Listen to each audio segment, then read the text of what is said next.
విడువక్క ప్రేమించేదంటే ఏంటి? అన్ని పరిస్థితుల్లో ప్రేమించాలి. అన్ని పరిస్థితుల్లో డబ్బులు ఉండేటప్పుడు ప్రేమించాలి, డబ్బులు లేనప్పుడు ప్రేమించాలి, ఆరోగ్యం ఉండేటప్పుడు ప్రేమించాలి, ఆరోగ్యం లేనప్పుడు కూడా ప్రేమిస్తాడు అనేది మంచి స్నేహితుడికి గుర్తు అంటున్నాడు. మనకి హాని తెచ్చే ఏది కలుగజేసేది మంచి ఫ్రెండ్షిప్ కాదు. దేవుడితోనూ స్నేహము అన్నిటికైనా ముఖ్యంగా కోరుకోవాలి. ఫ్రెండ్షిప్ విత్ గాడ్, దేవుడితో స్నేహం. సకల విషయాల్లో దేవుడిని నమ్మేవారుగా ఉండాలి. ప్రతి విషయంలో దేవుడిని నమ్మేవారుగా ఉండాలి.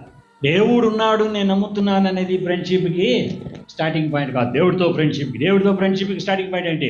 అన్ని విషయాలను ఫ్రెండ్తో ఎలా పంచుకుంటావో అన్ని విషయాలు ప్రతిరోజు ప్రతి గడియ దేవుడితో సంచారం చేస్తున్నట్టు ఆయనతోనే మాట్లాడుకొని ఆయన నార్మల్ ఫ్రెండ్ లాగా ఇంట్లో ఉండే ఒక వ్యక్తిలాగా ఉండాలి. హల్లెలూయా.